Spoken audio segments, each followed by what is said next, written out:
राधे राधे। जय श्री कृष्णा। कान्हा डेली भक्ति चैनल में आप सभी का स्वागत है। आज हम कार्तिक मास स्नान में सुने जाने वाले कार्तिक महात्म्य का 17वां अध्याय सुनेंगे। अध्याय इस प्रकार है। आज के अध्याय में हम एकादशी व्रत के महत्व को बताने वाली भद्रकाल की कथा सुनेंगे। कथा इस प्रकार है। सूत जी बोले कि इसके बाद त्रिलोक के प्रसिद्ध व्रत जो सब पापों को नाश करता है, सब कामना देने वाला है, कहते हैं द्विजो भक्ति करने वाले ब्राह्मण, क्षत्रिय, वैश्य, शूद्र तथा स्त्री को मोक्ष देने वाला विष्णु जी को बहुत प्रिय है। एकादशी नाम व्रत सब काम फल देता है। एकादशी दोनों पक्षों में भोजन नहीं करना चाहिए। एकादशी बालकों को माताओं के समान है, रोगियों की औषधि है। एकादशी तिथि सब लोगों की रक्षा के वास्ते बनी है। एकादशी के प्रभाव से 10 इंद्रिय, एक मन इन से किए पाप को दूर करके स्वर्ग को जाते हैं। हजारों अश्वमेध यज्ञ, सैकड़ों वाजपेयी यज्ञ एकादशी के 16 अंश में एक अंश भी नहीं। कर्ण, खाल, नासा, नेत्र, जिव्या, वाणी, भुजा, पाद, लिंग, गुदा, मन सहित 11 इंद्रियों वश में करने योग्य हैं। उपवास का फल लेने वाले 4 समय भोजन को छोड़ दे। पूर्व एक दिन, अगले दिन रात्रि को, बीच का दिन अर्थात दशमी को एक समय भोजन करे, द्वादशी को एक समय, एकादशी को रात्रि दिन निराहार रहें। जो मुक्ति चाहिए, जो महापापी हो चाहे छोटा पापी हो, एकादशी के व्रत करने वाला परम पद को पाता है। स्नान करके पवित्रता से विष्णु जी का पूजन करे। चंदन, फूल इत्यादि से रात्रि को जागरण करे। गीत बाजा, नाच, पुराण, स्वर्ण, धूप, नैवेद्य, पुष्प, अनुपलेप, फल, अर्घ्य, श्रद्धा, दान, इंद्रियों को रोकना, सत्य वचन, सोवे नहीं, आनंदित क्रिया युक्त प्रदक्षिणा, पाप आलस्य रहित, निरांजन युक्त नमस्कार, पहर पहर में रात्रि को आरतियां करें। निरांजन विधि से 40 गुणों का युक्त जागरण होता है। जो मनुष्य जागरण करेगा सो फिर पृथ्वी पर जन्म नहीं लेगा। सच, शौच, दया, त्याग, संतोष, आजर, सम, दम, तपस्या, समता, सहनशीलता, निवृत्ति, शास्त्र ज्ञान, ऐश्वर्य, शूरता, तेज, स्वर, स्मरण, स्वतंत्रता, कुशलता, क्रांति, धैर्य, कोमलता, प्रचंडता, प्रगल्भता, बल, वीर्य, पराक्रम, भाग्य, गंभीरता, स्थिरता, आस्तिकता, मान, अहंकार रहित जागरण करने से ये सब पुरुष प्राप्त होते हैं। व्रत करने वाला द्वादशी को प्रातःकाल उठते शुद्ध इंद्रिय होकर स्नान करके विष्णु जी का पूजन करे। हे केशव, अज्ञान से, अंध से मुझ पर इस व्रत से प्रसन्न हो, ज्ञान रूपी दृष्टि दो। ऐसा देव भगवान से कहकर ब्राह्मणों को भोजन करावे। दक्षिणा देवी नारायण के मन में लगाकर पंच महायज्ञ करके मौन होकर बंधु समेत भोजन करे। जो कोई पुण्यकारी एकादशी का व्रत करे सो विष्णु लोक को जाता है, फिर नहीं लौटता। गंगा के समान तीर्थ नहीं, माता के समान गुरु नहीं, विष्णु जी के समान देव नहीं, अन्न नहीं खाने के समान तप नहीं, वेद के समान शास्त्र नहीं, शांति के बराबर सुख नहीं, सत्य के बराबर ज्योति नहीं, कीर्ति के समान व्रत, ज्ञान सम लाभ नहीं, एकादशी सम व्रत नहीं, पिता तुल्य गुरु नहीं, कार्तिक के समान धन नहीं। जहाँ भद्रशील और गालव का इतिहास कहते हैं, पूर्व ही सत्य बोलने वाले शांत जितेंद्रिय तपोनिधि गालव नाम मुनि नर्मदा के तट में वास करते थे। नर्मदा के तट बहुत वृक्षयुक्त, मृगों से सेवित, सिद्ध चारण, गंधर्व, यक्ष, विद्याधरों से युक्त, कंद मूल फल मुनियों के समूह से युक्त था। गालव के भद्रशील नाम पुत्र हुआ। जितेंद्रिय, पूज्य, जन्म में स्मरण वाला, भाग्यवान, नारायण के मन में लगाता था। भद्रशील बालकों के साथ खेलने में मिट्टी की विष्णु जी की मूर्ति बनाकर पूजा करता था। भद्रशील अपने मित्रों से बोले, तुम लोग विष्णु जी की पूजा करो, एकादशी का व्रत करो। इससे समझाए गए बालक सावधान चित्त से मुट्ठी में भगवान बनाकर हमेशा पूजा करते। गालो मिन्नी ऐसा पुत्र का चरित्र देख विस्मय से प्राप्त हुए। तपोनिधि पुत्र को छाती में लगाकर भद्रशील, हे महाभाग, हे सुपुत्र, तुम्हारा स्वभाव बहुत अच्छा है, तुम्हारा चरित्र मंगल है, योगियों को दुर्लभ है।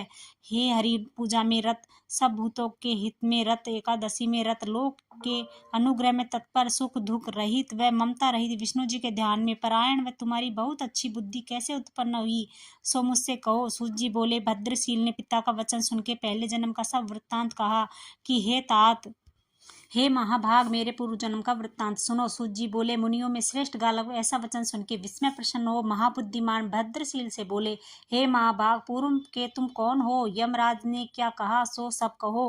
भद्रशील बोले, हे तात, पूर्व जन्म में हम चंद्रवंश में उत्पन्न धर्म कीर्ति नाम दत्तात्रेय के शिक्षित राजा थे। 9000 वर्ष समस्त पृथ्वी को पालते हुए हमने बहुत धर्म अधर्म किए, फिर द्रव्य मस्त हमने पंखुड़ियों का सतत संग किया, उससे भी पाखंडी हुआ। हे तपोधन, पाखंडी लोगों से बात करने से हमारा बहुत पुण्य नष्ट हो गया। पाखंडी लोग हमको बोले वेद मार्ग छोड़ दो, हमने छोड़ दिया। हमारे देश के रहने वालों को अधर्म में रत देख वो भी लोग उसी मार्ग में रत हुए। प्रजा को लोगों को छठा अंश पाप हमको मिला। ऐसे हम पापी व्यसनी हुए। एक दिन मृगों का शिकार खेलने के लिए सेना समेत वन में गए। वहां बहुत तरह के मृगों को मार सुधा पिपासा से व्याकुल भ्रांत रेवती नाम नदी के तट पर आए। धूप से व्याकुल नदी के स्नान किया। सुधा से पीड़ित वह अकेला उस जगह नदी के तट पर रहने वाले एक जगह बैठे एकादशी का व्रत करने वाले लोगों को शाम को मैंने देखा। निराहार रात्रि का जागरण किया। जागरण के अंत में सुधा तरसा से पीड़ित भ्रांत मेरे प्राण छूट गए। तब महाभयंकर यमराज के दूतों द्वारा बांधा गया। मैं बहुत तरह पीड़ा रास्ते में देकर यमराज के पास लाया गया। कराल मुख यमराज को हमने देखा। यमराज चित्रगुप्त से कहने लगे। यमराज बोले कि पंडित यथा योग इसका खाता बताओ। सूत जी बोले यमराज से पूछे गए। चित्रगुप्त बड़ी देर विचार कर फिर बोले, हे धर्मराज, यह पापी है। इसने एकादशी के दिन मनोरम देव नदी के तट में व्रत जागरण किया, सो पाप छूट गया। कैसे भी पाप होवे एकादशी के प्रभाव से छूट जाते हैं। ऐसे धर्मराज ने चित्रगुप्त का वचन सुनकर पृथ्वी में कांपते दंड प्रणाम किया। हे तात, भक्ति भाव से धर्मराज ने मेरा पूजन किया। धर्मराज अपने दूतों को बुलाकर बोला, मेरे वचन सुनो, उत्तम हित कहता हूँ। धर्म में प्राप्त मनुष्य को हमारे पास नहीं लाना। जिसने विष्णु जी की भक्ति की, ब्राह्मण भक्त, एकादशी व्रत करने वाले, जितेंद्रिय, नारायण, अच्युत, हरे शरण ऐसे बोलते हैं, उनको छोड़ देना। हे दूतों, जो लोग गोविंद, माधव, मुकुंद, हरे, मुरारे, शंभो, शिव, ईश, शशि शेखर, शूलपाणी, दामोदर, अनंत, जनार्दन, वासुदेव ऐसे बोले, उनका त्याग करना। हे दूतों, जो लोग माता पिता की सेवा नहीं करे, लोग के शत्रु, दोही, देवता, द्रव्य के लोभी, लोगों को मारने वाले पापी लोगों को लाना। भद्रशील वाले पूर्व काल में यमराज का कहा हमने सुना। वहां का कर्म स्मरण करके अनुताप से जले जाते हैं। हे पित, मेरे अनुताप से और उस धर्म को सुनने से सब पाप छूट गए। संपूर्ण पापों से छूट हरि के सारूप्य मुक्ति को प्राप्त 1000 सूर्य का समान तेज वाले मुझे यमराज ने नमस्कार किया। फिर यमराज ने हमारा पूजन करके विमान में बैठाकर विष्णु जी के परम पद को भेजा। कोटि विमान सहित सर्वभोग युक्त उस कर्म में से पिताजी हमें विष्णु लोक मिला। कल्प कोटि 1000 वर्ष विष्णु लोक में रहे, फिर इंद्रलोक में आए। वहां सर्वमंग युक्त सब देवताओं से नमस्कार किए। उतने ही दिन स्वर्ग में रहे, फिर देवताओं पृथ्वी में आए। यहाँ भी बड़े ब्राह्मण के घर में जन्म हुआ। हे मुनीश्वर, पूर्व जन्म के स्मरण से यह सब वृत्तांत जानता हूँ। हे तात, इस कारण से विष्णु जी का पूजन में प्रयत्न करते हैं। एकादशी व्रत आगे ऐसा नहीं जाना जाता। जाति के स्मरण के प्रभाव से अब जाना, पर अवस्था के प्रभाव से ऐसा फल हुआ। भक्ति से एकादशी व्रत करने वाले लोगों को क्या फल होगा यह नहीं कह सकते। इस कारण शुभ एकादशी व्रत करेंगे। परम स्थान की अपेक्षा करके जो लोग भक्ति युक्त रोज विष्णु जी का पूजन करेंगे और एकादशी व्रत आनंददायक विष्णु जी के मंदिर को जाएंगे, जो इस कथा को सुन भक्ति पाठ करेंगे, सो पाप छूट विष्णु जी के लोक को प्राप्त हो। विसूत जी बोले, गालो मुनि ऐसे पुत्र के वचन सुन परम आनंदित हुए। संतुष्ट मन करके प्रसन्न बोले, मेरा जन्म सफल हुआ, वंश पवित्र हुआ, जो विष्णु भक्त मेरे घर उत्पन्न हुआ। इस प्रकार संतुष्ट चित्त गालो मुनि लड़के को यथायोग विष्णु जी का विधान जनाते गए। कार्तिक महात्म्यम 17वां अध्याय समाप्त। जय श्री कृष्णा, राधे राधे। 18वां अध्याय अगले वीडियो में।